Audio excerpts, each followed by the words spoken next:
Bismillahirrahmanirrahim. Assalamualaikum warahmatullahi wabarakatuh. Innal hamdalillah nahmaduhu wa nasta'inuhu wa nastaghfiruh wa na'udzu billahi min shururi anfusina wa min sayyiati a'malina. May yahdihillahu fala mudilla lahu wa may yudlil fala hadiya lahu. Wa asyhadu an la ilaha illallah wa asyhadu anna Muhammadan abduhu wa rasuluhu la nabiyya ba'dahu. Allahumma shalli wa sallim wa barik wa an'im ala nabiyyina Muhammad wa ala alihi wa sahbihi wa man sara ala nahjihi wa man jahada bi jihadihi wa tamassaka bi sunnatihi ila yaumil mi'ad, amma ba'd. Ya ayyuhalladzina amanu taqullaha haqqa tuqatih wa la tamutunna illa wa antum muslimun. Ya ayyuhan nasu taqu rabbakum alladzi khalaqakum min nafsin wahidah wa khalaqa minha zawjaha wa batha minhuma rijalan katsiran wa nisaa'a wattaqullaha alladzi tasaaluna bihi wal arham innallaha kana 'alaykum raqiba. Ya ayyuhalladzina amanu taqullaha wa qulu qawlan sadida yuslih lakum a'malakum wa yaghfir lakum dhunubakum wa may yuti'illaha wa rasulahu faqad faza fawzan 'azima. Amma ba'd. Fa inna asdaqal hadithi kitabullah wa khairal huda huda Muhammadin sallallahu alaihi wasallam wa syarrul umuri muhdatsatuha fa inna kulla muhdatsatin bid'ah wa inna kulla bid'atin dhalalah wa kulla dhalalatin finnar. Ayat kama qala Rasulullah sallallahu alaihi wasallam. Summa. Bapak-bapak, saudara-saudara sekalian yang masuk yang semoga dirahmati oleh Allah Subhanahu wa taala. Sebelum acara kajian sirah ini kita mulai, seperti biasa terlebih dahulu mari kita sejenak memanjatkan puji dan syukur kehadirat Allah Subhanahu wa taala yang mana sampai pada suatu hari yang sangat berbahagia ini Allah Subhanahu wa taala masih senantiasa memberikan kepada kita berbagai macam karunia dan kenikmatannya. Di antaranya nikmat kesehatan, nikmat kesempatan dan waktu luang, dan yang terbesar adalah nikmat Islam, nikmat iman, nikmat tauhid, nikmat hidayah, nikmat sunnah serta nikmat tauhid. Sehingga dengan seluruh nikmat inilah kita sampai pada detik ini masih bisa melaksanakan berbagai macam aktivitas duniawi kita. Masih bisa melaksanakan berbagai macam bentuk ketaatan kepada Allah Subhanahu wa taala. Masih bisa melaksanakan berbagai macam sunnah Rasulullah sallallahu alaihi wasallam dan menunaikan berbagai macam kewajiban kita sebagai seorang muslim, sebagai seorang mukmin, di antaranya melaksanakan salat subuh secara berjamaah, alhamdulillah, lalu kemudian dilanjutkan dengan thalabul ilmi. Kemudian selanjutnya taruhlah salam dan salawat semoga senantiasa tercurahkan atas junjungan Nabi Muhammad sallallahu alaihi wasallam, Nabi yang telah membawa kita, Nabi yang telah mengeluarkan dan menuntun kita dari gelap dan pekatnya alam jahiliyah menuju kepada terangnya alam Islam yang sempurna. Bapak-bapak, saudara-saudaraku sedang jamaah salat subuh yang semoga dirahmati oleh Allah Subhanahu wa taala. Pada pertemuan yang telah lalu kita telah membicarakan tentang bagaimana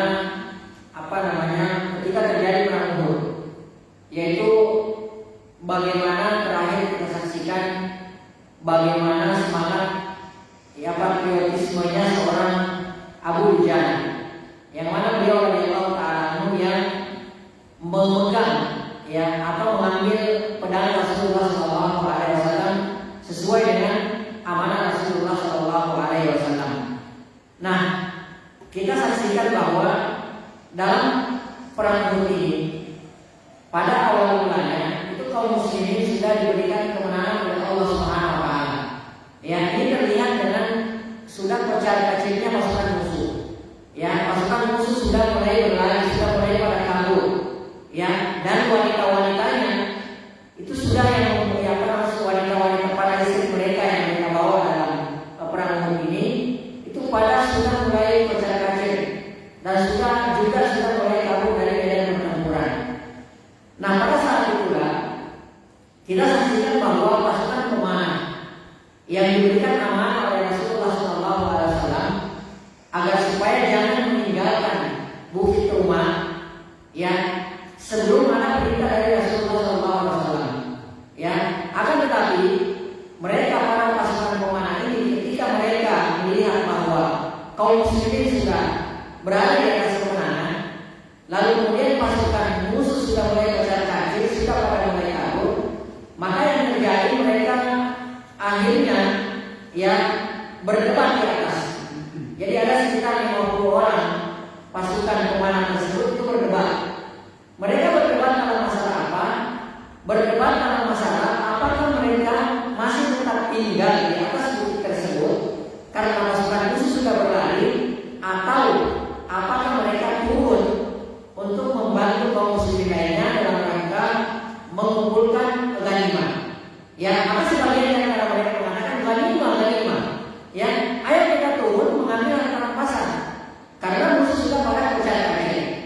Akan tetapi, ya Abdullah bin Zubair radhiyallahu ta'ala sebagai komandan pasukan pemanah yang sudah diberikan tugas amanah oleh Rasulullah, beliau mengatakan, tidakkah kalian mengingat perintah Rasulullah, instruksi Rasulullah SAW, bahwa kalian dapat berahu makanakum, jangan sekali-sekali kalian meninggalkan tempat kalian apapun yang terjadi. Mau kami dikalahkan, mau kami menang, mau bumi sudah berputar-putar di atas kepala kami, la berahu makanakum, jangan sekali-sekali kalian meninggalkan tempat kalian sampai ada perintah untuk turun dari gunung tersebut. Ya, nah para sahabat radhiyallahu ta'ala anhum yang berada di atas bukit rumah tersebut, mereka beristihad masing-masing. Ya, mereka mengetahui perkataannya Rasulullah SAW, perintahnya, instruksinya Rasulullah SAW. Ya, jadi mereka mengetahui bahwa itu ketika musuh belum kabur atau belum meninggalkan medan pertempuran, tetapi realitasnya di bawah itu musuh sudah berjalan kaki, sudah pada kabur. Ngapain lagi kita tinggal di sini? Ya, ngapain lagi kita tinggal di sini? Nah, makanya Khalid bin Walid radhiyallahu ta'ala yang pada saat itu masih kafir, ya, dan beliau pada saat itu yang memimpin pasukan pasukan berkudanya orang-orang dari Quraisy, itu sebenarnya beberapa kali sudah memutar dari belakang. Ya, sudah ada sekitar 2 atau 3 kali beliau memutar untuk menyerang muslimin dari belakang. Akan tetapi setiap kali beliau memutari di rumah tersebut, setiap kali itu pula, ya beliau dan pasukannya itu dihantam oleh kaum muslimin, oleh kaum oleh pasukan pemanah yang ada di atas bukit rumah, sehingga gagal, tidak bisa berputar. Akhirnya mereka mengalami kekalahan.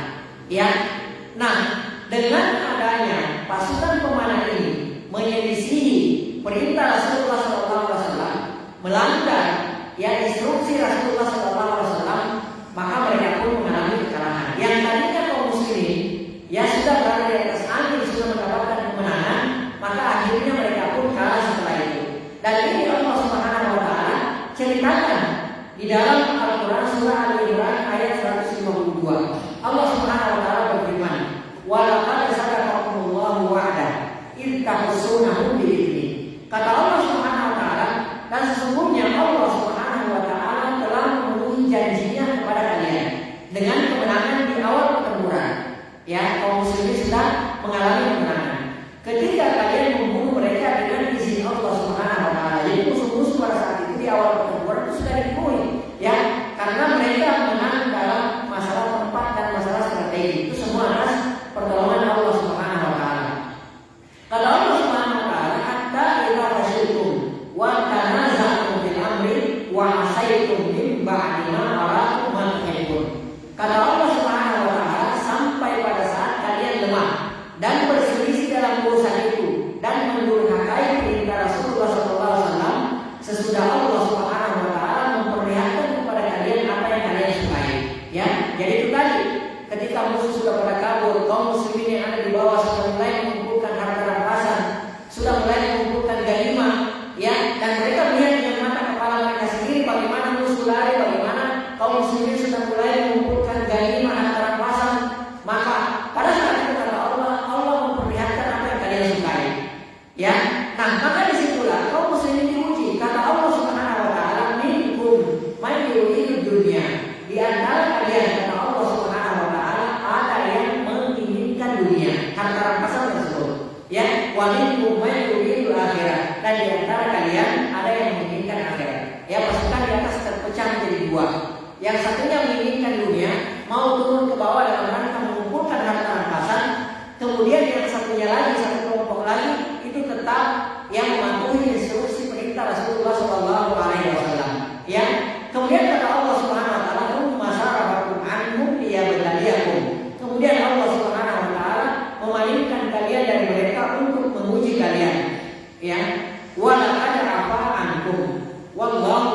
fadlin 'alal mu'minin. Kata Allah Subhanahu wa taala, akhirnya Allah Subhanahu wa taala telah memaafkan kalian.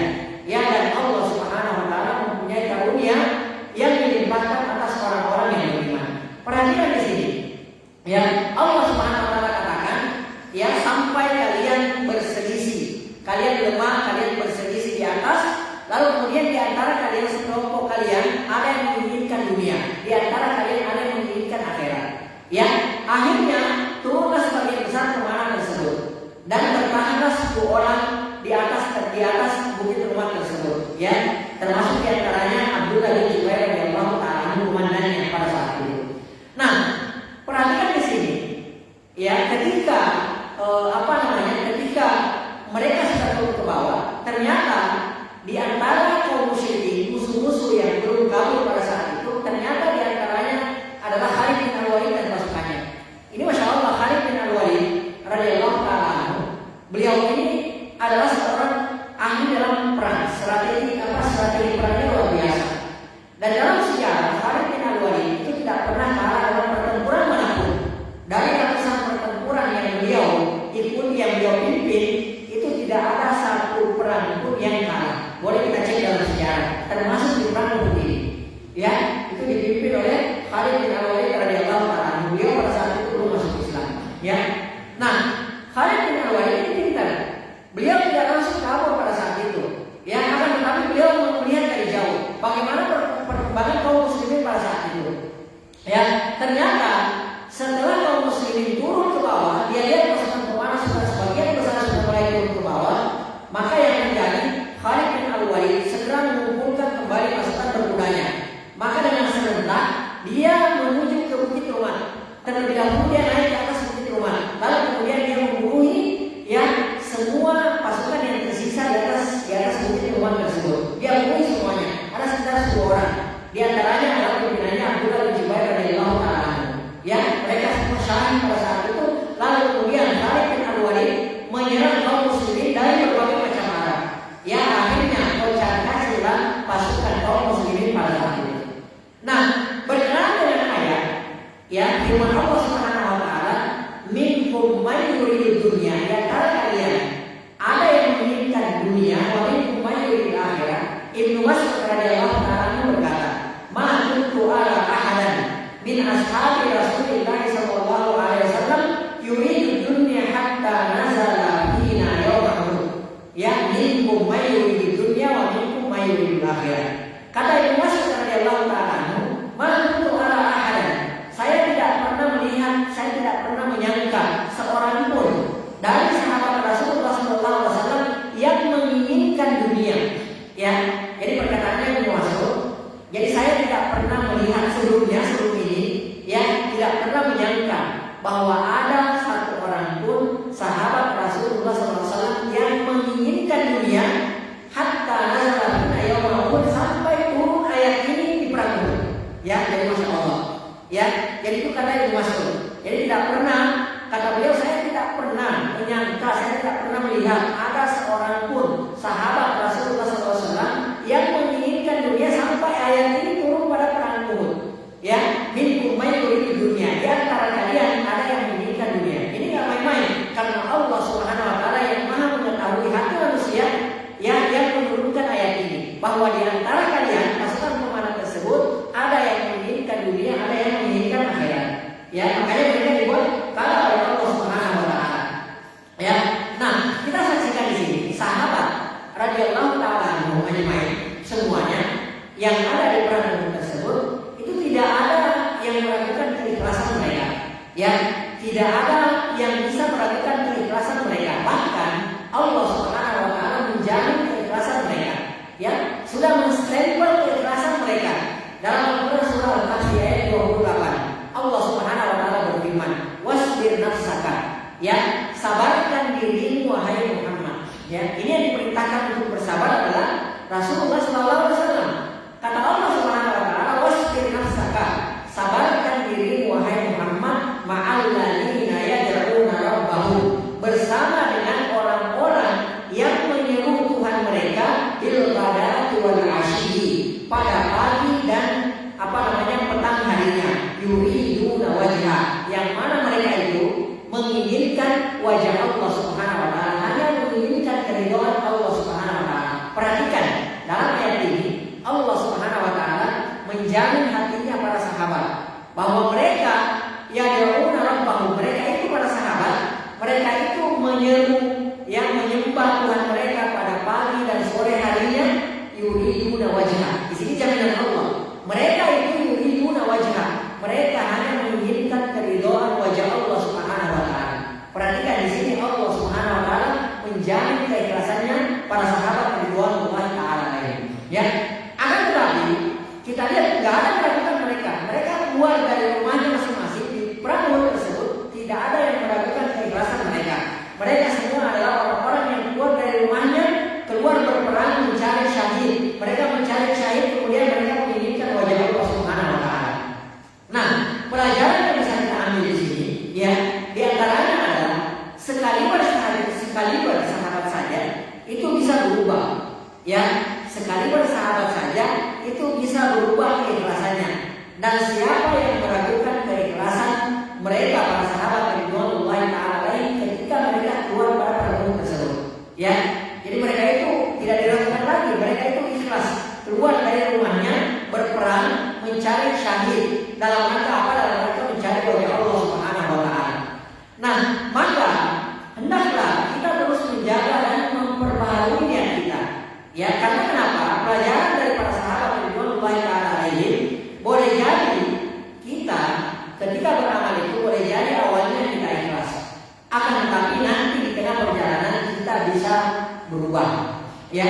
Jadi apa namanya? Ada di antara kita mungkin awal-awalnya ketika misalnya berjuang, ya, ketika misalnya berjihad, ketika misalnya mengajar, ketika misalnya berdakwah, ketika misalnya melakukan bakti sosial, ya, ketika melakukan proyek-proyek proyek-proyek amal kebaikan, awalnya ikhlas semata-mata karena Allah Subhanahu wa taala. Ya, akan tetapi di tengah perjalanan, ya, karena dunia sudah terbuka di hadapan kita, ya, ujian di mana-mana misalnya, ya, popularitas, ujian popularitas, harta dan lain sebagainya, kedudukan, jabatan dan lain sebagainya, boleh jadi niat kita berubah di tengah jalan. Yang tadinya ikhlas, ya, boleh jadi di tengah jalan berubah niat kita karena banyaknya ujian yang kita hadapi. Ya, seperti para sahabat, siapa yang meragukan mereka ketika mereka awal kali keluar dari rumah mereka, keluar dari kota Madinah dalam rangka untuk berperang di Uhud, tidak ada yang meragukan keikhlasan mereka. Akan tetapi ketika dibukakan dunia oleh Allah Subhanahu wa taala, terlihat, ya, ghanimah, harta rampasan sudah di depan mata, sebagian mereka pun goyah. Kata Allah Subhanahu wa taala, minkum man yuridu dunya, di antara kalian ada yang menginginkan dunia. Ya. Jadi ada orang yang mengatakan bahwa enggak, sahabat tidak menginginkan dunia, itu seperti itu. Enggak, Allah sendiri yang katakan, ya, wa minkum man yuridu dunya, di antara kalian ada yang menginginkan dunia. Akan tetapi kita lihat, ya, bahwa pada akhirnya Allah Subhanahu wa taala katakan wala qad afa ankum, dan sesungguhnya Allah Subhanahu wa taala telah mengampuni kalian. Sudah selesai dosanya. Ya, mereka tergelincir, mereka hilang, mereka melakukan dosa karena mereka juga adalah manusia biasa. Mereka menginginkan dunia, akan tetapi apa? Allah katakan wala qad afa ankum, dan sungguh Allah Subhanahu wa taala telah memaafkan kalian. Ya, kalau kita, siapa yang jamin kalau kita sudah diampuni oleh Allah Subhanahu wa taala? Tidak ada jaminan bagi kita. Ya, maka itu tadi pelajaran kita harus terus memperbaiki, memperbaharui niat kita di setiap saat. Karena boleh jadi awalnya kita ikhlas, di tengah perjalanan karena banyaknya godaan, banyaknya ujian, banyaknya cobaan, akhirnya niat kita jadi berubah. Ya. Kemudian di antara pelajaran yang bisa kita ambil, ya, pada momen ini adalah penyelesaian terhadap Rasulullah SAW bisa menyebabkan kekalahan dan kehinaan terhadap umat Islam.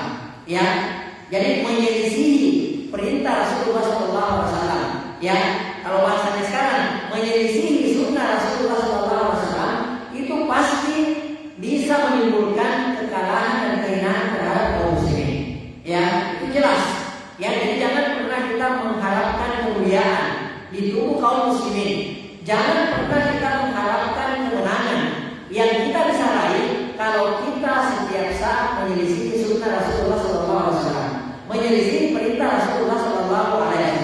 Ya, Allah Subhanahu Wa Taala berfirman dalam Al-Quran surah An-Nur ayat 63, "Falyahdharil ladzina yukhalifuna an amrihi an tusibahum fitnah aw yusibahum adzabun alim." Ya, karena Allah Subhanahu Wa Taala falyahdharil ladzina yukhalifuna an amrihi, maka hendaklah mereka ya berhati-hati, hendaklah mereka takut menyelisih perintah Rasulullah SAW, bahwa mereka akan ditimpa fitnah atau mereka akan ditimpa dengan azab yang sangat pedih. Ya, jadi hati-hati bagi kita yang suka menyelisih, melanggar sunnah Rasulullah, perintah Rasulullah SAW. Karena apa? Allah mengancam, Allah akan memberikan kepada kita fitnah, ya, cobaan, dan Allah Subhanahu Wa Taala akan memberikan kepada kita azab yang sangat pedih. Dan sudah banyak yang terjadi di dunia, sudah banyak contohnya, ya, orang-orang yang diazab oleh Allah Subhanahu Wa Taala, orang-orang yang diberikan fitnah oleh Allah Subhanahu Wa Taala karena kenapa? Penyelisihan terhadap sunnah Rasulullah Sallallahu Alaihi Wasallam. Ini di dunia, belum lagi nanti di akhirat. Di akhirat nanti, ya, orang-orang yang terbiasa menyelisih sunnah Rasulullah Sallallahu Alaihi Wasallam, perintah Rasulullah Sallallahu Alaihi Wasallam, maka kelak di akhirat dia akan menggigit kedua tangannya. Ya, bukan jarinya lagi, tapi kedua tangannya. Kalau di dunia kita kadang-kadang nyesek banget gitu ya, kita mentok-mentoknya menggigit satu jari kita. Ya, itu biasanya seperti itu. Tapi di akhirat penyesalannya orang-orang yang menyelisih sunnah Rasulullah SAW itu sangat luar biasa sekali. Sampai-sampai apa? Mereka menggigit kedua tangannya, sebagaimana ya yang digambarkan oleh Allah Subhanahu Wa Taala dalam surah Al-Furqan. Ya, Allah Subhanahu Wa Taala berfirman, "Wa yauma ya'addu dzalimu 'ala yadayhi." Ya, dan ingatlah di hari ketika orang-orang zalim menggigit kedua tangannya. Ya, sambil mereka berkata apa? Ya laitani takhadtu ma'ar rasuli sabila. Alangkah baiknya dulu di dunia, sewaktu saya masih hidup, saya mengambil jalannya Rasul Sallallahu Alaihi Wasallam. Jalannya Rasul Sallallahu Alaihi Wasallam, memilih berada di atas jalan Rasulullah Sallallahu Alaihi Wasallam. Melaksanakan apa? Sunnah-sunnah Rasulullah Sallallahu Alaihi Wasallam. Ya, nah, bapak-bapak sekalian, semoga dirahmati oleh Allah Subhanahu Wa Taala. Kita saksikan di sini bahwa satu penyelisihan terhadap perintah Rasulullah Sallallahu Alaihi Wasallam, terhadap sunnah Rasulullah Sallallahu Alaihi Wasallam yang dilakukan oleh sebagian sahabat. Ya, jadi satu perintah, ya, satu instruksi Rasulullah Sallallahu Alaihi Wasallam yang diselisihi oleh sebagian sahabat, bukan semua sahabat loh ya, bukan mayoritas sahabat. Akan tetapi dilanggar oleh sebagian sahabat, ya, akhirnya menyebabkan mereka kalah. Ya, perhatikan sekali lagi saya ulangi, ya, penyelisihan satu perintah, bukan banyak perintah, satu perintah Rasulullah SAW yang diselisihi oleh sebagian sahabat pada saat itu yang membuat mereka kalah. Ya, yang Allah Subhanahu Wa Taala akhirnya membuat mereka kalah. Allah tidak peduli, di situ ada Rasulullah. Ya, Allah tidak peduli, di situ ada Abu Bakar. Allah tidak peduli, di situ ada Umar, di situ ada Utsman, di situ ada Ali, di situ ada sahabat-sahabat mulia lainnya. Allah tidak peduli, mereka ini kalah. Karena kenapa? Disebabkan satu pelanggaran, satu penyelisihan terhadap perintah Rasulullah SAW yang dilakukan oleh sebagian sahabat. Ya, lalu kira-kira bagaimana dengan kita dengan sejuta penyelisihan yang dilakukan oleh mayoritas kita dan kita mengharapkan kemenangan dan kejayaan? Ya, kita kan seperti itu. Padahal di tengah-tengah kita tidak ada Rasulullah, di tengah-tengah kita tidak ada Abu Bakar, tidak ada Umar, tidak ada Utsman, tidak ada Ali radhiyallahu ta'ala anhum. Ya, dan kita setiap saat menyelisihi sunnah perintah Rasulullah SAW. Tapi bersama dengan itu kita mengharapkan kejayaan dan kemenangan. Itu nggak mustahil. Ya, makanya sampai saat ini kita masih terus diremehkan, dihina, yang oleh musuh-musuh kita, walaupun jumlah kita banyak. Ya, karena kenapa? Allah Subhanahu Wa Taala yang menghinakan kita. Allah Subhanahu Wa Taala yang membuat kita terhina. Karena kenapa? Penyelisihan yang kita lakukan terhadap sunnah-sunnah Rasulullah SAW. Ya, Ya, dari sini kita belajar bahwa kalau kita hendak mendapatkan kemenangan, kejayaan, maka hidupkan, jaga, bela sunnah Rasulullah SAW. Ya, jangan justru sebaliknya. Kita umat Islam ini yang anti terhadap sunnah Rasulullah SAW. Kita justru yang memerangi, kita justru yang membuli orang-orang yang sedang berusaha menjalankan sunnah Rasulullah SAW. Ya, jadi jangan sebaliknya. Ya, jadi disinilah kita menempatkan al-wala dan al-bara kita. Kita menempatkan al-wala kita pada tempatnya, kita menempatkan al-bara kita pada tempatnya sesuai yang diinginkan oleh Allah Subhanahu wa taala dan Rasulnya. Ya. Baik. Ya, demikianlah sehingga sahabat yang meninggal, yang mati syahid pada perang Uhud ini ada sebanyak 70 orang. Ya, jadi banyak sekali sahabat yang meninggal pada saat itu. Nah, ketika pasukan pemanah ini sudah turun ke bawah untuk mengambil harta rampasan, mengumpulkan harta rampasan, maka dibunuhilah pasukan pemanah yang tersisa di atas masjid rumah tersebut. Ya, akhirnya terjadi setelah mereka mendapatkan serangan yang secara mendadak, tiba-tiba yang mereka tidak sangka-sangka, akhirnya mereka kocar-kacir di bawah. Ya, nah sebagai gambaran kocar-kacirnya pasukan kaum muslimin pada saat itu, ya ada sahabat yang membunuh sahabat. Ya, ada sahabat yang sampai membunuh sahabat karena saking pusingnya, saking galaunya, saking kocar-kacirnya, saking dahsyatnya kondisi pada saat itu, akhirnya ada sahabat yang membunuh sahabat. Nah, di antara sahabat yang terbunuh oleh kaum muslimin lainnya adalah Al-Yaman radhiyallahu ta'ala, bapaknya Hudzaifah bin Yaman. Ya, jadi Al-Yaman radhiyallahu ta'ala adalah bapaknya Hudzaifah. Nah, Al-Yaman ini pada awalnya itu tidak diizinkan untuk ikut bertempur, tidak diizinkan untuk ikut berperang oleh Rasulullah SAW. Jadi beliau, ada seorang lagi saya lupa namanya, dua orang tua, disuruh tinggal di kota Madinah, ya, disuruh menjaga perempuan-perempuan, wanita-wanita, anak-anak yang tinggal di kota Madinah. Akan tetapi pada akhirnya dia minta izin dan diizinkan oleh Rasulullah SAW. Nah, pada saat itu karena beliau terlambat memasuki kancah pertempuran, sebelumnya dia tidak ikut, tidak ikut briefing semacam itu, maka sahabat itu tidak ingat. Ya, akhirnya sebagian sahabat mendekati Al-Yaman dan menyangka Al-Yaman ini sebagai musuh. Dari jauh Hudzaifah bin Yaman berteriak, "Ya ibadallah, abi abi." Ya, Hudzaifah dari jauh berteriak, "Ya ibadallah, abi abi." Wahai hamba Allah, itu adalah ayahku, itu adalah ayahku. Akan tetapi karena kacaunya situasi pada saat itu, maka yang terjadi, ayahnya beliau pun dibunuh oleh kaum muslimin lainnya. Ya, dan akhirnya Rasulullah SAW hendak membayarkan diat daripada Al-Yaman, bapaknya Hudzaifah bin Yaman radhiyallahu ta'ala anhu. Akan tetapi Hudzaifah radhiyallahu ta'ala anhu mengatakan, yaghfirullahu lakum, semoga Allah Subhanahu wa taala mengampuni kalian, dan beliau menolak untuk menerima diat tersebut. Ya, Masya Allah, Hudzaifah bin Yaman radhiyallahu ta'ala anhu. Ya, baik.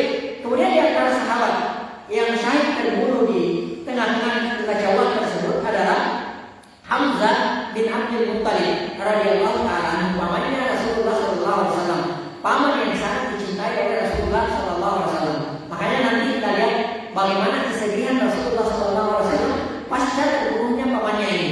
Karena Hamzah radhiyallahu ta'ala anhu adalah merupakan paman dicintai, salah seorang paman yang paling dicintai oleh Rasulullah SAW. Karena kenapa? Di antara sebabnya adalah karena usia paman Rasulullah SAW ini dengan Rasulullah SAW itu tidak terpaut jauh, hanya beda sekitar 2 tahun saja. Kemudian apa? Kemudian Hamzah dan Rasulullah SAW itu satu sepersusuan, di waktu mereka masih bayi. Jadi ada beberapa sebab sehingga mereka begitu dekat. Dan Rasulullah SAW itu sangat mencintai pamannya. Dan beliau terbunuh pada perang Uhud ini.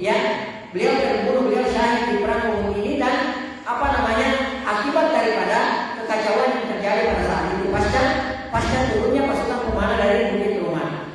Kemudian yang menceritakan ini sendiri adalah kejadiannya adalah Wahsy, yang membunuh paman Rasulullah SAW. Di belakang hari beliau masuk Islam.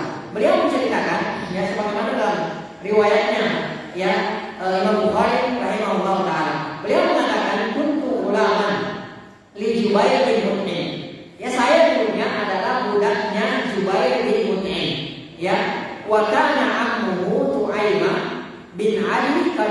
usiba yaum Badrin. Beliau katakan adalah pamannya Jubair bin Mut'im, ya, namanya Tu'aimah bin Ali, itu meninggal pada perang Badar. Terbunuh, ya, tewas pada perang Badar. Kalau usiba yaum Badrin. Pada masalah Quraisy Ilahud, ya, maka tatkala pasukan kafir Quraisy bergerak menuju ke Uhud, qala li Jubair, maka kata Wahsy, ya, yang membunuh Hamzah radhiyallahu ta'ala, beliau mengatakan, ya, Jubair berkata kepadaku, innaka in qatalta Hamzata amma Muhammadin, ya, diambil fa anta ati. Kalau kamu wahai Wahsy, ya, berhasil membunuh Hamzah untuk membalas pamannya Muhammad, untuk membalaskan dendam pamanku, maka engkau saya bebaskan, ya. Dan yang namanya budak, yang paling diinginkan oleh seorang budak itu adalah merdeka, ya. Dan ini kesempatan yang sangat luar biasa sekali. Wahsy ditawarkan oleh Jubair, ya, dibukti bahwa kalau engkau berhasil membunuh pamannya Muhammad untuk membalaskan dendam pamanku, maka engkau saya bebaskan, ya. Maka beliau menceritakan, faharajtu ma'anas, maka aku pun keluar bersama dengan pasukan kaum Quraisy, ya, wa kuntu rajulan habasyian, dan saya adalah seorang laki-laki Habasyi, aqlifu bil hirbah, saya pandai mahir dalam melempar tombak. Jadi ini diantara kelebihan keutamaannya Wahsy. Jadi beliau itu jago dalam melempar tombak, dalam memainkan tombak, ya. Beliau sendiri katakan, ya, kanfa al-Habasyah, lemparan orang-orang Habasyah. Jadi lemparan mereka itu orang-orang yang ahli dalam menombak, ya. Qallama ufti'u biha syai'a. Beliau katakan bahwa kalau misalnya kita menyerang sesuatu, menombak sesuatu, maka jarang sekali meleset dari sasaran. Ya, itu beliau katakan. Falamma iltaqainas, ya. Maka beliau katakan, maka tatkala ketemu dua pasukan antara kaum muslimin dengan pasukan kaum kafir Quraisy, ya, kharajtu anhu Hamzata wa atabassaru. Maka aku pun keluar, ya, mengamati Hamzah radhiyallahu ta'ala, kemudian aku pun mengawasinya. Hatta ra'aituhu fi 'adan nasi mithlal jamal al-awraq, ya, al-awraqna. Sampai saya melihat Hamzah itu seperti onta abu-abu yang sangat lincah. Jadi Hamzah itu luar biasa, seperti onta abu-abu yang sedang mengamuk. Jadi beliau luar biasa, ya. Jadi beliau mengamuk sampai tidak ada yang bisa selamat dari dari serangan Hamzah bin Abdul Muthalib radhiyallahu ta'ala. Nah, Habsyi katakan yahudun nasahat dan mayaqulu lahu syai'. Ya, jadi beliau itu mengobrak-abrik pasukan musuh dan tidak ada yang bisa menghadangnya, ya. Fa wallahi, maka kata orang Habsyi ini, apa yang dia katakan, fa wallahi, maka demi Allah, inni la atahayya ala muridu, aku benar-benar telah bersiap melakukan apa yang aku inginkan. Fa astaqiru minhu bi syajaratin aw hajarin yadnu minni, sehingga aku pun bersembunyi di balik sebuah batu, ya. Kemudian saya menunggu sampai dia mendekat ke posisiku, ya. In taqaddamani ilaihi Siba bin Abdul Uzzi, ya.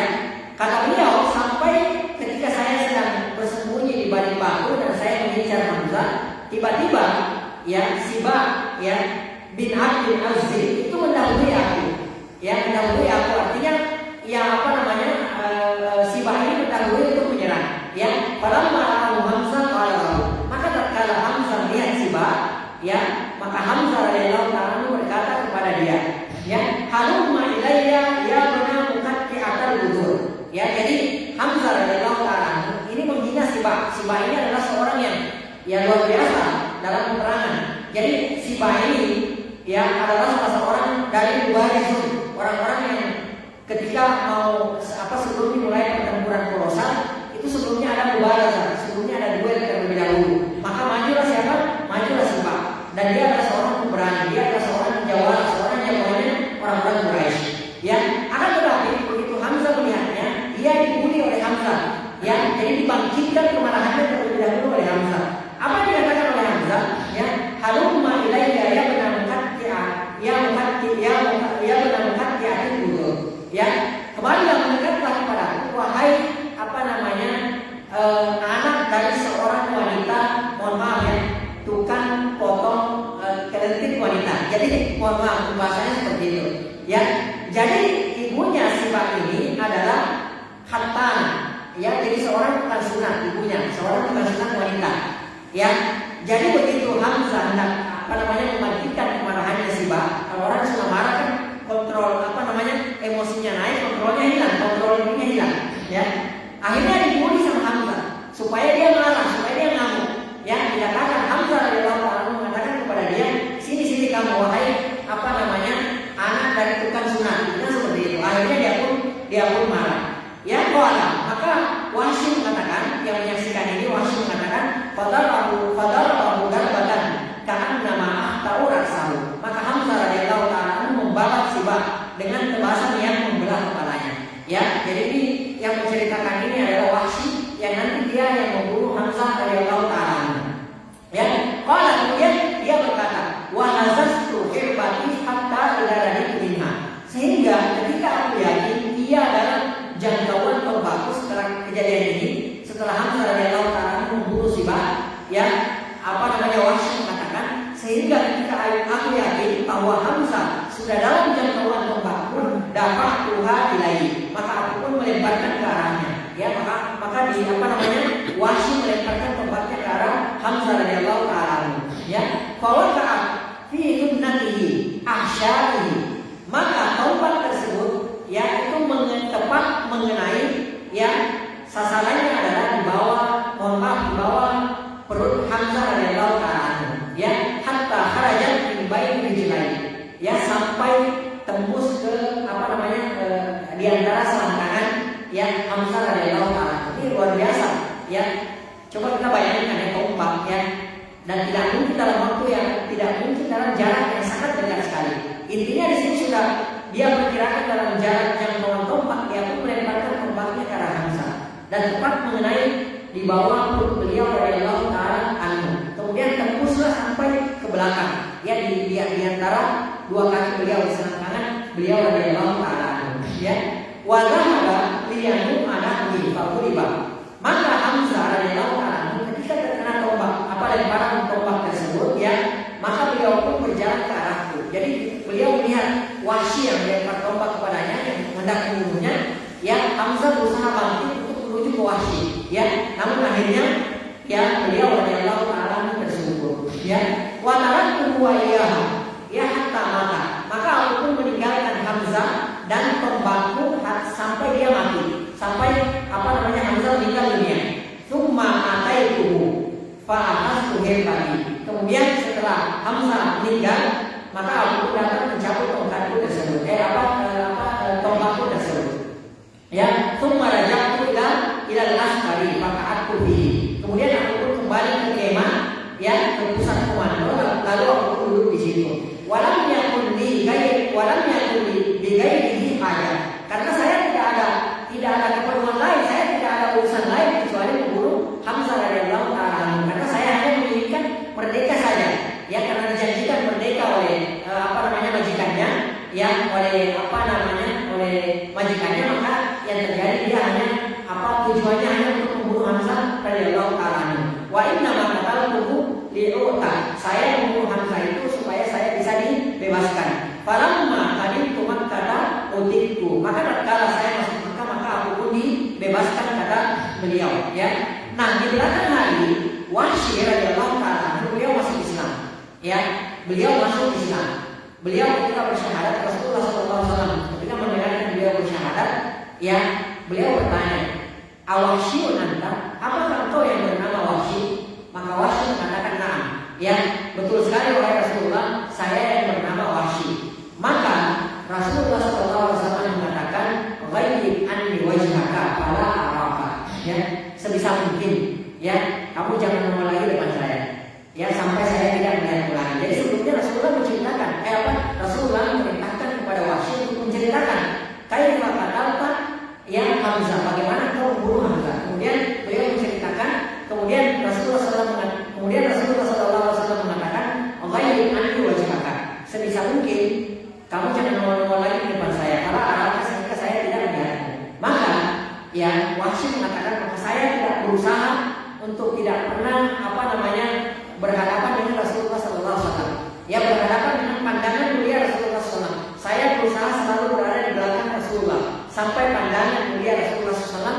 melihat saya. Yang ini yang dikatakan oleh Wahsy. Nah, Wahsy radhiyallahu ta'ala anhu itu di belakang hari beliau membunuh beliau yang membunuh ya orang yang kata beliau nanti bahwa saya dulunya membunuh orang yang terbaik, maka pada hari ini saya membunuh orang yang terburuk. Ya, itu siapa? Musailimah al-Kadzdzab. Ya, nabi palsu. Ya, nabi palsu yang mengaku sebagai seorang nabi di zamannya Abu Bakar As-Siddiq radhiyallahu ta'ala anhu. Maka yang membunuhnya adalah Wahsy dengan tombak yang sama. Ya, dengan tombak yang sama yang dipakai ketika membunuh Hamzah radhiyallahu ta'ala anhu. Ya.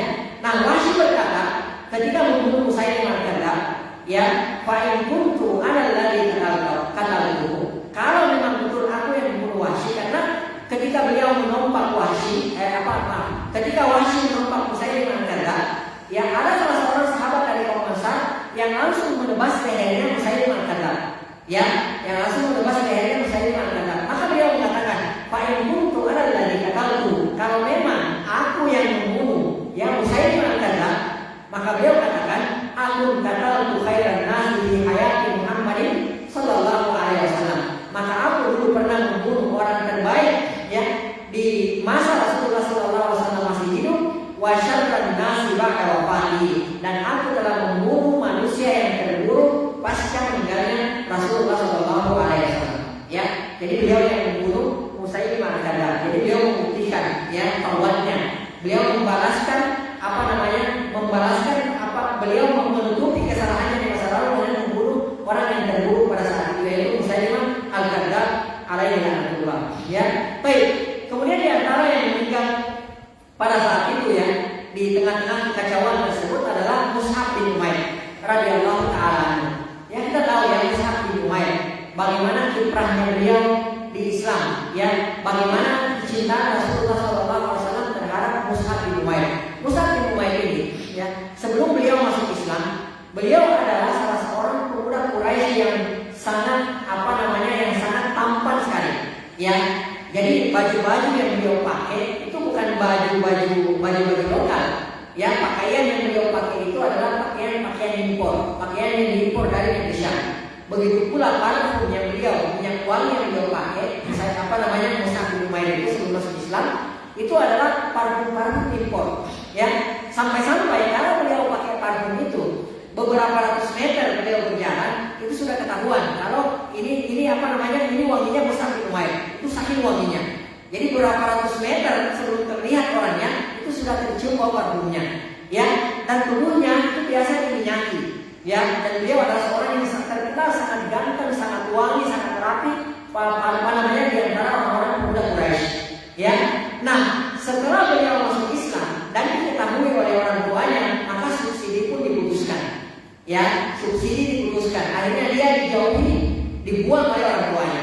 Akhirnya yang tadinya bajunya adalah baju terbagus, baju impor, begitu beliau masuk Islam, bajunya compang-camping, ya.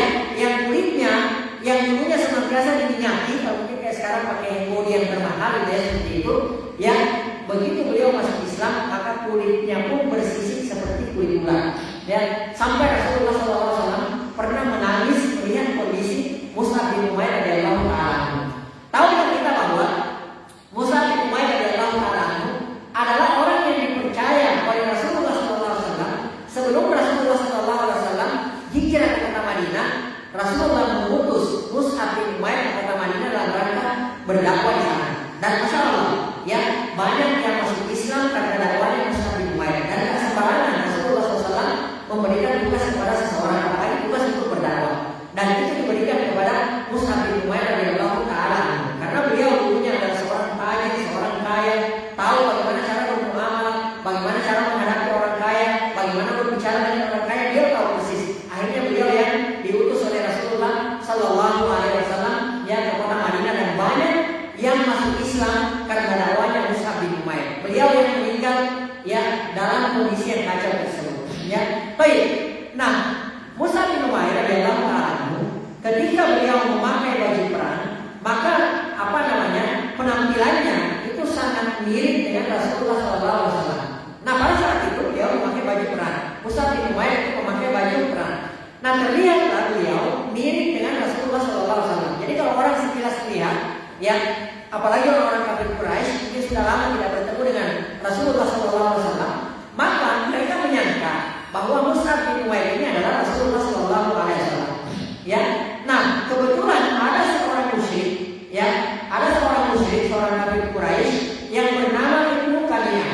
Nah, Ibnu Qamiyah ini dari dulu bercita-cita hendak membunuh Rasulullah SAW. Jadi dia sudah berazam, bertekad bagaimana caranya dia membunuh Rasulullah SAW dengan tangannya sendiri. Ya, nah maka ketika dia melihat Mus'ab, maka ia menyangka bahwa Mus'ab bin Umair itu adalah Rasulullah SAW.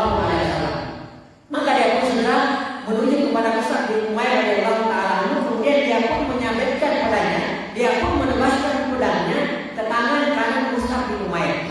Ya, jadi dia tebaskan pedangnya ke tangan kanan Mus'ab bin Umair radhiyallahu ta'ala. Nah, ketika terkena pedang tersebut, maka terpotonglah ya tangan Mus'ab bin Umair radhiyallahu ta'ala. Nah, ketika beliau ditebas tangan kanannya dan terpotong, maka pada saat itu Mus'ab bin Umair membaca firman ayat Allah Subhanahu wa taala, "Wa ma Muhammadun illa rasul." Ya, karena pada saat itu beliau juga salah seorang yang termakan oleh hoaks yang mendengar bahwa Rasulullah SAW sudah meninggal dunia. Nah, maka beliau membacakan ayat Allah Subhanahu wa taala, "Wa ma Muhammadun illa rasul." Dan tidak Muhammad itu adalah seorang rasul, ya. Wa qad khalaqna qablihi rusul, dan sudah meninggal, sudah wafat sebelumnya rasul-rasul, ya. Apakah ketika Rasulullah sallallahu alaihi wasallam meninggal dunia, atau terbunuh di qadamtum ala aqabikum, apakah kalian akan murtad? Ya. Jadi beliau ketika terpotong tangannya, beliau membaca ayat Allah Subhanahu wa taala. Nah, kemudian ketika tangannya, karena beliau pada saat itu diberikan kepercayaan oleh Rasulullah untuk membawa panji, membawa bendera dari kaum Muhajirin. Jadi beliau yang diberikan kepercayaan oleh Rasulullah SAW. Nah, tangan kanannya ini yang memegang bendera ketika ditebas oleh musuhnya tersebut, ya, maka beliau mengambil ya bendera tersebut dengan tangan kirinya, ya, maka tangan kirinya pun dipotong oleh Ibnu Qamiyah. Maka kemudian Mus'ab lagi-lagi membaca firman Allah Subhanahu wa taala, ya, yang tadi dibacakan. Nah, kemudian setelah tangan kirinya terpotong, maka bendera itu yang dekat yang di dadanya dengan lengannya yang masih tersisa, yang tidak terpotong. Dia dekat di dadanya sambil dia memegang bendera tersebut, ya. Nah, pada saat itulah Ibnu Qamiyah menompak beliau dan akhirnya pada saat itu beliau mati syahid, ya. Kemudian Rasulullah SAW memerintahkan Ali bin Abi Thalib untuk mengambil bendera tersebut. Nah, Ibnu Qamiyah yang membunuh Mus'ab bin Umair radhiyallahu ta'ala, dia menyangka bahwa dia telah membunuh Rasulullah SAW karena Mus'ab bin Umair ketika memakai baju perang tadi itu mirip dengan Rasulullah SAW. Maka ia pun heran, ya, dia bahagia, lalu kemudian dia berteriak, ya, "Qataltu Muhammadan, saya telah membunuh Muhammad." Maka ketika itu kaum muslimin yang mendengarkan hoaks ini bahwa Rasulullah SAW telah meninggal dunia, maka mereka pun heboh, ya. Pasukan kaum muslimin pada saat itu bercak-cacing dan menjadi kacau balau pada saat itu. Nah, kaum muslimin yang mendengarkan yang mengalami kekacauan pada saat itu terdiri dari 3 kelompok, ya. Jadi terbagi-bagi kaum muslimin pada saat itu pasca, ya, berita bahwa Rasulullah SAW meninggal dunia. Akhirnya mereka pun terbagi menjadi 3 kelompok. Yang pertama, ya, ada yang kabur menuju kota Madinah, dan ini nggak banyak, ya. Sebagian kecil sahabat itu mendengarkan hoaks ini bahwa Rasulullah SAW meninggal dunia. Akhirnya di antara mereka ada yang kabur ke kota Madinah, ya. Di antaranya yang kabur adalah siapa? Utsman bin Affan radhiyallahu ta'ala, ya. Utsman kabur pada saat itu, ya. Antum bisa bayangkan kondisi pada saat itu. Nabi yang sangat dinanti-nanti, Nabi yang sangat diharapkan, dan beliau adalah panglima perang pada saat itu Rasulullah SAW, ya. Tiba-tiba terdengar kabar kalau beliau meninggal dunia. Ini berita yang sangat luar biasa sekali. Ya, mau kemana lagi? Apa yang mau kita lakukan itu? Ya, Nabi kita, ya, panglima perang kita sudah meninggal dunia. Apa yang kita mau lakukan lagi? Akhirnya sebagian dari sahabat itu ada yang kabur, yang meninggalkan medan pertempuran. Di antaranya adalah Utsman bin Affan radhiyallahu ta'ala, ya. Kemudian di antaranya yang kabur menuju ke kemudian Sa'ad bin Ghaziyah, Uqbah bin Uthman, kemudian Rifa'ah, Kharijah bin Amr, dan Aus bin Ghazi. Ini semua sahabat yang kabur dari medan pertempuran pada saat itu pasca mendengarkan hoaks bahwa Rasulullah SAW meninggal dunia. Ya, kita jangan kita jangan berasumsi atau berpikiran negatif bahwa kok Utsman kabur gitu loh. Ya, kita tidak mengalami kondisi pada saat itu. Kondisi pada saat itu adalah kondisi yang sangat luar biasa dahsyatnya. Ya, Rasulullah adalah seorang nabi, seorang rasul, kemudian beliau panglima perang pada saat itu dikabarkan beliau meninggal dunia. Maka pada saat itu kocar kacir. Di antara gambarannya tadi apa? Ketika ada sahabat yang membunuh sahabat, itu saking kacaunya kondisi pada saat itu. Ya, nah orang-orang yang kabur inilah termasuk di antaranya Utsman bin Affan radhiyallahu taala. Ya, mereka ditegur oleh Allah Subhanahu wa taala. Ya, mereka ditegur oleh Allah Subhanahu wa taala dalam Al-Qur'an surah Ali Imran ayat 155. Ya, Allah Subhanahu wa taala berfirman, "Innal ladzina tawallaw minkum yawmal taqal jam'an." Ya, kata Allah Subhanahu wa taala, sesungguhnya orang-orang yang berpaling di antara kalian pada hari bertemunya dua pasukan tersebut, yaitu yang di antaranya adalah Utsman bin Affan radhiyallahu taala anhu, ditegur oleh Allah, "Ya innal ladzina tawallaw minkum," sesungguhnya orang-orang yang kabur berpaling dari kalian, yaumal taqal jam'an, di hari bertemunya dua pasukan, yaitu pasukan kaum muslimin dan kaum musyrikin. Ya, kata Allah Subhanahu wa taala, "Inna mastazallahum syaitanu bi ba'di ma kasabu." Ya, sesungguhnya mereka itu digelincirkan oleh syaitan. Ya, perhatikan ini sahabat. Ya, mereka itu digelincirkan oleh syaitan. Kata Allah Subhanahu wa taala, disebabkan sebagian kesalahan yang telah mereka perbuat di masa lampau. Ya, perhatikan di sini. Jadi Allah katakan mereka itu digelincirkan oleh syaitan. Penyebabnya apa? Disebabkan kesalahan yang mereka lakukan pada masa lampau. Nah, dari sini dari ayat ini, para ulama menyatakan, mengatakan bahwa apa? Kesalahan kita pada masa lalu itu bisa menyebabkan keburukan selanjutnya. Ya, itu bisa menyebabkan keburukan selanjutnya. Jadi hati-hati. Makanya kita hati-hati. Ya, jangan sampai kita melakukan dosa-dosa seperti itu. Ya, karena dosa yang kita lakukan itu bisa berpengaruh ya pada hari-hari selanjutnya, bisa melahirkan keburukan yang lain. Ya, Allah katakan di sini hanya inna mastazallahum syaitan. Mereka itu digelincirkan oleh syaitan di ba'di ma kasabu, terhadap sebagian kesalahan yang mereka lakukan pada masa lalu. Ya. Nah, perhatikan setelah itu Allah Subhanahu wa taala katakan wa laqad afallahu anhum. Akan tetapi Allah Subhanahu wa taala telah memaafkan mereka. Ya, jadi kita jangan mungkin lagi. Artinya apa? Karena terutama orang-orang Syiah. Ya, orang-orang Syiah ini adalah merupakan kesempatan untuk menyerang ya Utsman bin Affan radhiyallahu taala. Mereka katakan apa itu Utsman? Utsman itu pengecut. Ya, intinya dia kabur pada perang Uhud. Ya, beliau kabur. Jadi beliau adalah seorang pengecut. Ya, Allah katakan wala qad afallahu anhum. Allah sudah memaafkan mereka. Allah ada urusan apa dengan kita? Allah Subhanahu wa taala sudah memaafkan mereka. Kalau Allah sudah memaafkan mereka, sudah selesai urusannya. Ya, kita bisa ngapain? Kata Allah Subhanahu wa taala, "Innallaha ghafurur halim." Sesungguhnya Allah Subhanahu wa taala Maha Pengampun lagi Maha Penyantun. Nah, pernah suatu ketika ada seorang yang anna rajulan min ahli Misra. Ada seorang yang di masanya Ibnu Umar radhiyallahu taala anhu. Ya, ada seorang dari Mesir yang melakukan haji pada saat itu. Pada qauman julusan. Maka orang Mesir ini, seseorang dari Mesir ini yang lagi berhaji pada saat itu, ya, dia melihat ada segerombolan orang yang sedang duduk di sekitar Ka'bah. Ya, kemudian dia bertanya, "Man haula?" Ya, orang Mesir ini bertanya, siapa mereka itu yang bergerombol duduk di dekat Ka'bah tersebut? Lalu maka mereka menjawab, Quraisy. Mereka adalah sekelompok orang Quraisy. Ya, maka dia bertanya lagi, orang Mesir ini bertanya lagi, "Faman hadza syekh?" Siapa syekh ini, orang tua ini, syekh ini yang dipilih ini siapa? Maka mereka berkata, Ibnu Umar. Dia adalah Ibnu Umar radhiyallahu taala anhu. Ya.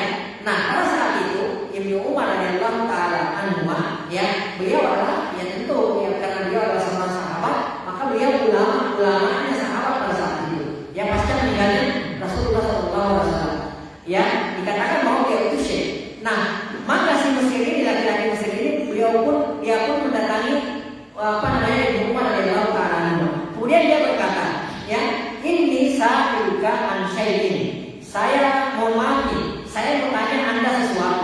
Fahadithni ansyuduka Allah di rumah di hal baik. Saya bertanya sesuatu kepada Anda, ya. Tapi saya berharap ya demi kehormatan Ka'bah ini, saya berharap Anda menjawab dengan jujur. Ya, ata'lamu anna Utsmana farra yawma Uhud. Si laki-laki ini berkata, tahukah Anda bahwa Utsman bin Affan radhiyallahu ta'ala itu kabur pada pertempuran di perang Uhud? Ya, maka Ibnu Umar radhiyallahu ta'ala mengatakan, "Nah, betul sekali." Ya. Kemudian orang ini berkata lagi. Jadi orang ini mau menjelek-jelekan Utsman bin Affan radhiyallahu ta'ala. Kemudian orang ini berkata lagi, ya, "Ata'lamu annahu taghayyaba an bai'atir ridwan falam yashhadha." Tahukah Anda bahwa Utsman bin Affan radhiyallahu ta'ala itu tidak ikut pada bai'atul ridwan, ya, dan tidak menyaksikan bai'atul ridwan, ya. Ini adalah kisahnya sendiri ya, bai'atul ridwan. Mereka yang hadir di bai'atul ridwan ini dijamin keridhaan oleh Allah Subhanahu wa taala. Wa laqad radiyallahu 'anil mu'minina idh yubayyi'unaka tahta syajarah. Sungguh Allah Subhanahu wa taala telah ridho kepada orang-orang kaum muslimin yang pada saat itu yang membayar engkau di bawah sebuah pohon. Ya, jumlah mereka ada yang mengatakan 1.300, ada yang mengatakan 1.400, ada yang mengatakan 1.500 orang. Ya, dan dia mengatakan, tahukah engkau wahai Ibnu Umar bahwa Utsman bin Affan radhiyallahu ta'ala tidak ikut, ya, tidak menyaksikan bai'atul ridwan tersebut. Maka Ibnu Umar radhiyallahu ta'ala mengatakan betul sekali. Ya. Kemudian yang ketiga, kata dia, ata'lamu annahu taghayyaba yawma badrin falam yashhadha. Ya, tahukah Anda bahwa Utsman bin Affan radhiyallahu ta'ala anhu itu tidak ikut serta pada perang Badar. Maka Ibnu Umar mengatakan betul sekali. Ya. Kemudian Ibnu Umar mengatakan Allahu Akbar. Ya. Kemudian dia mengatakan ta'al. Ya, ta'al sini. Ya, sini. Ya. Hatta ubayyina laka ma sa'alta anhu amma firaru yawma Uhud fa asyhadu anna Allah qad afa anhu wa ghafara. Kemudian beliau mengatakan, ya, sini saya ceritakan, ya, saya jelaskan kepada engkau. Jadi beliau bermaksud mengklarifikasi perkataan daripada orang tersebut. Kemudian yang pertama kata beliau, amma firaru yawma Uhud. Adapun kaburnya beliau pada perang Uhud, fa asyhadu anna Allah qad afa anhu wa ghafara lahu. Saya bersaksi bahwa Allah Subhanahu wa taala telah memaafkan dan telah mengampuni Utsman bin Affan radhiyallahu taala. Karena sudah ada ayatnya, wa laqad afallahu anhum, sungguh Allah Subhanahu wa taala telah mengampuni mereka. Ya. Kemudian yang kedua, wa amma taghayyabu yauma badrin fa innahu kana indahu aw tahtahu ibnatu Rasulillah sallallahu alaihi wasallam. Adapun beliau tidak hadir pada perang Badar karena itu adalah sesuai dengan instruksi Rasulullah sallallahu alaihi wasallam. Karena pada saat itu, ya, istri beliau, putrinya Rasulullah sallallahu alaihi wasallam itu dalam kondisi sakit dan Rasulullah sallallahu alaihi wasallam memerintahkan kepada beliau untuk menjaga putrinya tersebut. Ya. Kemudian Rasulullah berkata kepada Utsman, "Laka ajru rajulin syahida badran wa sahmuhu." Akan tetapi engkau memperoleh ganjaran seperti orang yang ikut pada perang Badar dan engkau mendapatkan harta rampasan, bagian harta rampasan pada perang Badar. Jadi walaupun beliau tidak ikut pada perang Badar, akan tetapi Rasulullah sudah mempersaksikan bahwa Utsman bin Affan radhiyallahu taala termasuk mendapatkan ganjaran orang yang orang yang ikut pada perang Badar. Makanya Utsman bin Affan radhiyallahu taala ketika, ya, Abdurrahman bin Auf membagi-bagikan harta untuk orang-orang yang ikut pada perang pada ahli Badar, veteran Badar, maka Utsman bin Affan radhiyallahu taala juga mendapatkan harta hadiah dari Abdurrahman bin Auf radhiyallahu taala karena beliau ikut, ya, sudah dipersaksikan oleh Rasulullah sallallahu alaihi wasallam. Ya, wa amma taghayyubu an bai'atir ridwan. Ya, adapun beliau tidak ikut pada bai'atul ridwan, falau kana ahadun a'az bi Makkah min Utsman la ba'athahu Rasulullah sallallahu alaihi wasallam makana Utsman. Andai kata Ibnu Umar radhiyallahu taala ada orang yang lebih mulia pada saat itu, ya, di Mekah yang lebih mulia daripada Utsman bin Affan radhiyallahu taala, maka Rasulullah SAW pasti mengutus orang tersebut, bukan Utsman. Kenapa Utsman pada saat itu diutus ke Mekah? Karena sebelum terjadinya bai'atul ridwan, itu Utsman bin Affan diutus ke Mekah dalam rangka untuk bernegosiasi terhadap orang-orang kafir bahwa mereka datang bukan untuk berperang, mereka hanya mau berumrah pada saat itu. Ya, nah kata Ibnu Umar, andai ada orang yang lebih mulia daripada Utsman bin Affan radhiyallahu anhu pada saat itu, ya untuk masuk ke kota Mekah, maka Rasulullah pasti menyuruh orang tersebut bukan Utsman. Jadi beliau berangkat meninggalkan bayat Ridwan itu atas perintah Rasulullah Sallallahu Alaihi Wasallam, menyuruh beliau masuk ke kota Mekah. Ya, kemudian beliau katakan bahwa Rasulullah Sallallahu Alaihi Wasallam mana wakana bayat Ridwan ba'da mana Utsman bin Affan, dan Rasulullah mengutus Utsman dan bayat Ridwan terjadi pasca berangkatnya Utsman radhiyallahu anhu masuk ke kota Mekah. Ya, qala Rasulullah sallallahu alaihi wasallam, maka Ibnu Umar radhiyallahu anhu mengatakan Rasulullah sallallahu alaihi wasallam bersabda, ya dia dihina. Kemudian beliau meletakkan tangan kanan Rasulullah ke tangan kirinya, kemudian beliau mengatakan hadihi yadu Utsman, ini adalah tangannya Utsman.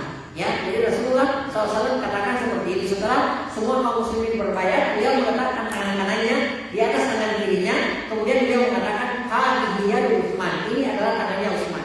Ya, jadi Rasulullah SAW memperlakukan seluruh itu mulianya Utsman bin Affan radhiyallahu anhu. Walau bagian ala yadihi. Kemudian ya, beliau meletakkan di atas ya tangan kirinya, kemudian beliau mengatakan hadihi Utsman, ini bayat untuk Utsman. Qala lahu idhab bihadza al-an ma'aka. Kemudian beliau mengatakan inilah klarifikasi yang yang saya sampaikan kepada engkau. Ya, ini diantaranya karena banyak orang-orang yang menjadikan ini sebagai senjata kabulnya Utsman bin Affan radhiyallahu anhu di medan pertempuran tersebut sebagai senjata untuk menjatuhkan pribadi Utsman bin Affan radhiyallahu anhu, terutama orang-orang Syiah. Ya, terutama orang-orang Syiah. Baik. Kemudian ya, kelompok kedua, tadi kelompok pertama. Kemudian kelompok kedua, ya mereka berperang membela diri sampai mereka mati syahid. Ya, dan ini yang dialami oleh kebanyakan sahabat. Jadi pasca mereka mendengarkan meninggalnya wafatnya Rasulullah SAW, ya maka yang terjadi kelompok kedua ini, dan ini kebanyakan sahabat yang mereka membela diri karena mereka diserang. Ya, maka mereka membela diri, ya mereka berperang sampai mereka mati syahid. Ya, karena apa? Ya mereka tujuannya mereka tidak terpengaruh, keimanan mereka tidak goyah mendengarkan hoax bahwa Rasulullah SAW meninggal dunia. Mereka terus berperang dalam rangka membela diri, dalam rangka apa? Dalam rangka untuk mencari syahid. Karena memang tujuan mereka adalah untuk mencari syahid. Nah, di antaranya adalah Anas bin Nadhr radhiyallahu taala anhu. Anas bin Nadhr ini adalah pamannya Anas bin Malik radhiyallahu taala anhu. Ya, jadi beliau termasuk sahabat yang termakan hoax ketika Rasulullah SAW telah wafat. Ya, nah banyak sahabat yang begitu mendengar beliau telah wafat, maka sebagian mereka pun melepaskan pedangnya. Jadi mereka membuang, ya melemparkan pedangnya, lalu mereka pun duduk. Itu diantara sebagiannya lagi sahabat. Ya, jadi mereka mendengarkan hoax bahwa Rasulullah meninggal dunia, mereka melemparkan pedangnya dan mereka pun duduk. Mereka bingung, nggak tahu mau ngapain. Ya, karena apa? Rasulullah SAW telah meninggal dunia. Ya, baik. Maka Anas bin Nadhr radhiyallahu anhu melihat kondisi tersebut, sebagian kaum muslimin duduk, bingung, nggak tahu ngapain. Akhirnya Anas bin Nadhr datang kepada mereka. Lalu kemudian beliau berkata kepada mereka, "Ma yujlisukum?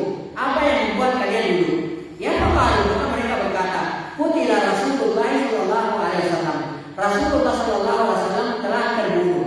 Ya, faqala, maka Anas bin Nadhr radhiyallahu ta'ala mengatakan, "Ma tasna'una bil hayati ba'dahu?" Kalau Rasulullah sallallahu alaihi wasallam telah meninggal dunia, lantas ya apa yang akan kalian lakukan setelah itu?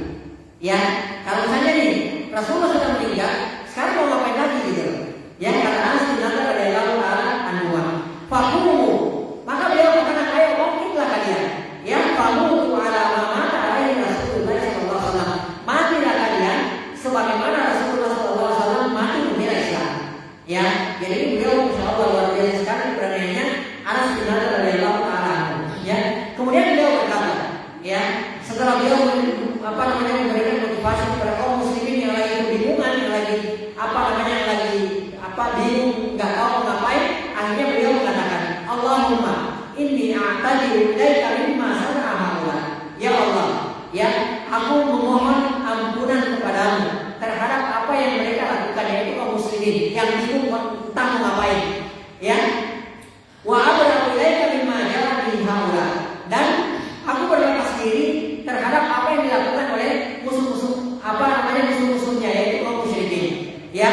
Tsumma taqaddama fastaqbala Musa bin Mu'adz. Ya, kemudian beliau pun maju, lalu kemudian beliau menemui Sa'ad bin Mu'adz. Nah, Sa'ad bin Mu'adz ini adalah tokohnya kaum Ansar, yaitu Bani Aus. Ya, Sa'ad bin Mu'adz beliau adalah salah seorang pemberani. Faqala ai Sa'ad, maka beliau berkata kepada Sa'ad, wahai Sa'ad, hadhihi jannah.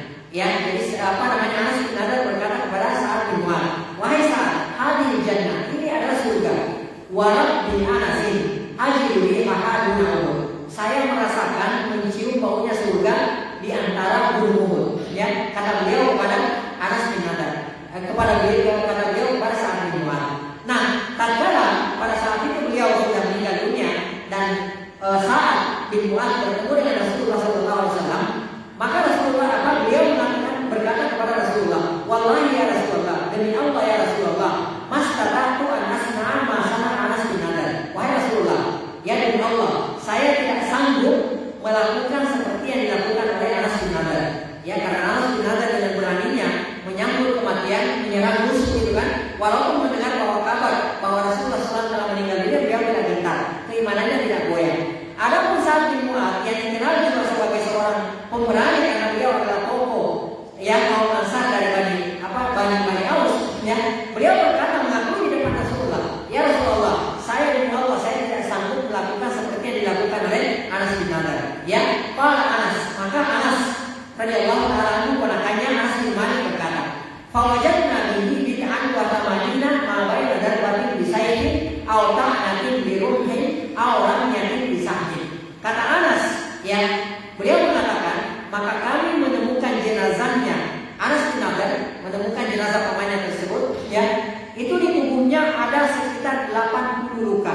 Ya, apakah itu luka terdiri dari sabetan pedang, kemudian atau tusukan tombak, ya, atau bekas panah. Jadi tubuhnya itu penuh dengan luka-luka. Bahkan beliau mengatakan wajadnahu qad qutila ya wa man talabihi musyrikun. Bahkan kami temukan tubuhnya itu sudah dicincang-cincang oleh kaum musyrikin sampai beliau tidak dikenali lagi. Ya, fama arafathu, maka tidak ada yang mengenali dia kecuali kecuali saudari perempuannya, yaitu Ar-Rubaiyah bintu An-Nadar. Ya, yaitu Ar-Rubaiyah bintu An-Nadar. Jadi cuma dia yang mengenali ya Anas bin Nadar. Tahu dari mana? Tahu dari himpunani, dari tangannya. Jadi ketahuannya dari tangannya dan yang mengetahui adalah saudarinya bahwa ini adalah Anas bin Nadar radhiyallahu ta'ala. Ya, baik, sedikit lagi ya. Kemudian kelompok yang ketiga, ya, mereka adalah yang ada di sisi Rasulullah SAW. Ya, mereka adalah yang bersamai Rasulullah SAW, yang mengetahui bahwa Rasulullah SAW belum meninggal dunia. Ya, kalau yang tadi kan nggak tahu, termakan hoaks. Yang kedua tadi, ya, mereka termakan hoaks kalau Rasulullah SAW telah meninggal dunia. Akhirnya mereka pun kebingungan, bingung mau ngapain. Akhirnya mereka buang pedang mereka. Nah, yang ketiga ini, ya, sedikit orang, sedikit sahabat ini yang membersamai Rasulullah SAW. Ya, mereka membersamai Rasulullah SAW dan mengetahui bahwa melindungi Rasulullah karena mereka mengetahui bahwa Rasulullah SAW itu belum meninggal dunia. Kemudian, ya, mereka bertahan di sisi Rasulullah SAW dan di antara yang tidak mundur, tidak bergeming pada saat itu ya Rasulullah SAW sendiri. Jadi Rasulullah dalam kondisi yang seperti itu, ya, beliau SAW itu tidak bergeming menghadapi kaum musyrikin pada saat itu. Nah, Rasulullah SAW dalam kondisi terdesak itu beliau berteriak, ya ibadallah, ya wahai para hamba Allah, ya, ana Rasulullah, saya Rasulullah SAW. Maka kaum musyrikin yang mendengarkan perkataan Rasulullah SAW, mereka tahu bahwa ternyata Rasulullah masih hidup, maka mereka pun fokus menyerang Rasulullah SAW. Dan di sisi Rasulullah SAW pada saat itu bertahan hanya beberapa orang sahabat saja, dan mereka lah yang bertahan mati-matian membela Rasulullah SAW sampai bisa lolos dari kepungan musuh pada saat itu. Wallahu ta'ala a'lam bishawab. Ya, kita cukupkan sampai di sini dan pada pertemuan berikutnya insyaallah kita akan lanjutkan yang penutupan dari buku ini, lalu kemudian kita lanjutkan ya perang Uhud. Apa yang terjadi setelah perang Uhud? Ya, bagaimana Rasulullah SAW memperlakukan ya musuh-musuhnya pada saat itu, orang-orang kafir Quraisy yang sudah meninggalkan kota Madinah pada saat itu. Ya, apakah mereka pada saat itu langsung pulang beristirahat pasca peperangan, ataukah mereka mengejar musuh-musuh yang yang langsung menuju kota Mekah, karena khawatir bahwa musuh-musuh pada saat itu masih bertahan untuk menyerang kota Madinah. Allah Taala alam bisawab. Ini saja yang bisa kita sampaikan pada pertemuan kita kali ini. Mohon maaf jika ada yang kurang. Yang kurang itu murni dari saya pribadi, dari syaitan dan dari lemahnya ilmu. Yang benar itu semua datangnya dari Allah Subhanahu Wa Taala. Apa yang salah, apa yang keliru, yang saya ucapkan, Allah dan Rasulnya berlepas diri dari kekeliruan tersebut. Yang mungkin sebelum kita akhiri, kalau ada yang mau ditanyakan, ya persilahkan. Nah, baik, mungkin dari jamaah ada yang mau bertanya berkaitan dengan perang Uhud, meskipun materinya masih ada satu pertemuan lagi, yaitu 2 kali.